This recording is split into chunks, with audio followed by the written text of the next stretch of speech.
The traditional spare tire carrier for a Dodge pickup truck, it fits underneath the back of the bed between the rear differential and the tire receiver. And you can fit a tire up to, I'd say, probably 33 inches, 33, 12 and a half, or whatever. But mine are 35-inch tires, and given the nature that they just don't fit in there. I'm running 35, 12 and a half R18, and they just won't fit. So you still want to have a spare tire, especially with something that you get out on the highway and get out of town. And with an odd tire size that I have, they're tough to find out of town. So what I've done is I've developed this kind of setup where I've got the spare tire that fits in the receiver on the front of the truck, and the receiver itself is kind of custom. But let me show you what I do. I'll hold the tire over the top, slide it back,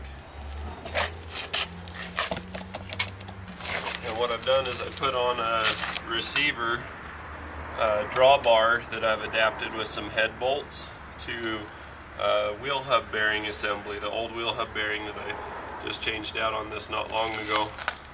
So that's the way that works. Let me show you a little bit on the receiver.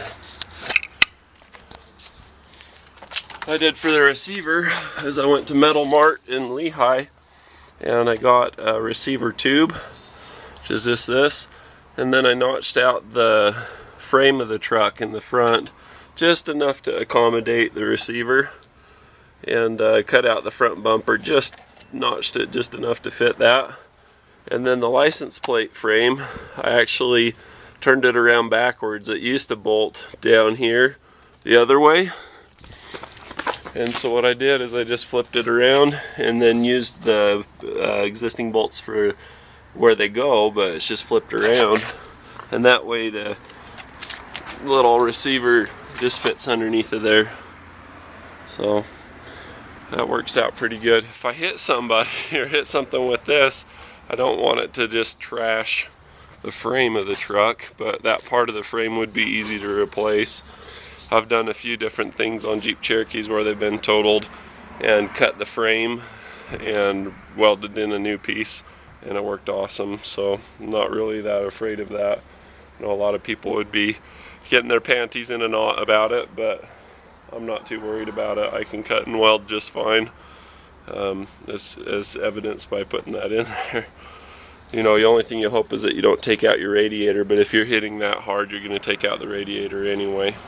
So here's the way this works. This is, as I said, just the center part of a wheel hub bearing assembly. This is my second attempt. The first one, this is a 6-inch drop drawbar. I just cut it off a little bit in front of the shank hole for the ball, and just welded that directly to the plate. And then I welded a couple of head bolts, you know, from I think these are out of a Ford Escort 1.9 liter. I just welded those in there, and then this makes contact with the wheel, which is just kind of a happy accident, but that's the way that it worked out. I actually welded this together without the wheel even being present, and it still worked out pretty good. So on the front I just have two of the lug nuts, and they're just like the security type, and they just fit in there. I put a couple of reflectors on the front, you know, at an angle, honeycomb DOT tape. So what is it? DOT-C2 tape, so that people can see it at an angle. If somebody's coming that close within a tire's width of hitting the front of the truck, I think I'm screwed anyway, but at least that gives them a little bit of a heads up, you know, if they're coming at an angle or whatnot. So that's my setup, and the reason why I did the receiver in the front, the main reason I did it is because I've got a winch that I put on the trailer, the car hauler trailer. I wanted to be able to put the winch on the front of the truck in the wintertime for pulling people out of the ditch. So this is the winch that I have. It's 9,000 pound, and I welded a receiver into the front of the trailer, you know, same tube from Metal Mart, and then just a locking pin to hold that in there, but I wanted to be able to take it off of this. This runs on jumper cables to the box in the trailer.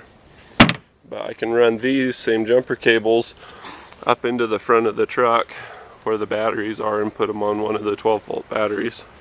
And then I've got a winch that I can swap.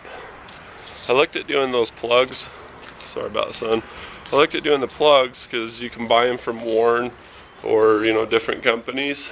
And when I got looking at it, the price that they charge for cable, you're better off using jumper cables, like heavy gauge ones.